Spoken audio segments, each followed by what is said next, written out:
Hi there, this is Mary Beth Lindsay, Education and Prevention Specialist with Solace Crisis Treatment Center. It's my job to go into the schools and talk about consent. And what is another word for consent? Permission. So when we talk about consent, I'm going to be talking about the following ways that we can consent. That is voluntary, sober, verbal, continual, enthusiastic, and honest.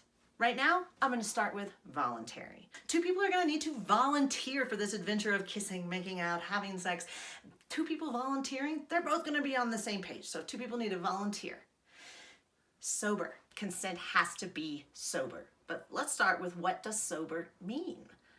Sober means that a person has no intoxicants in their body whatsoever. If a person has a drink, are they any longer sober? No.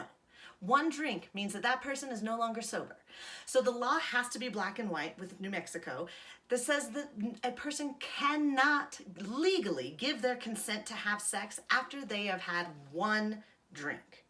It has to be this way because alcohol can affect people differently just on how much they ate that day, right?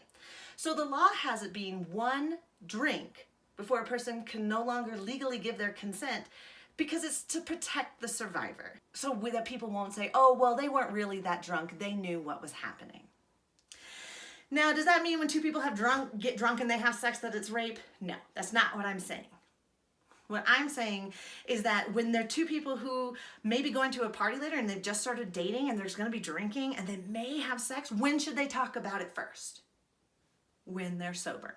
So if they come together at that party, before the party, and they say, hey, want to have sex later? We're going to be drinking. And this person says, hey, maybe, let's do it. They say yes.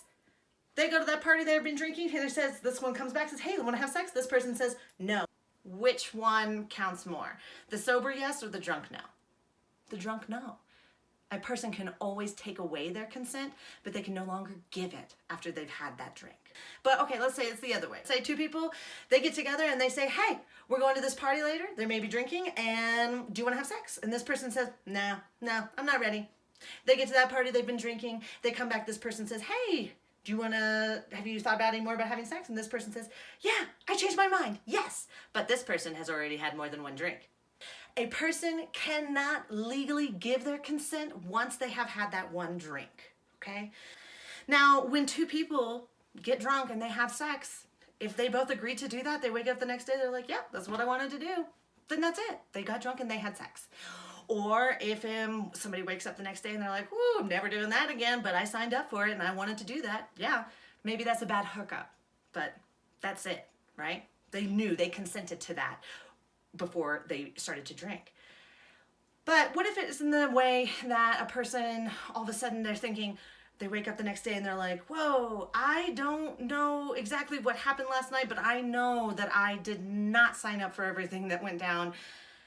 Then there could be some sort of issue. There could be something happening where that person went to the party and had another person who continued to push drinks on them all night long.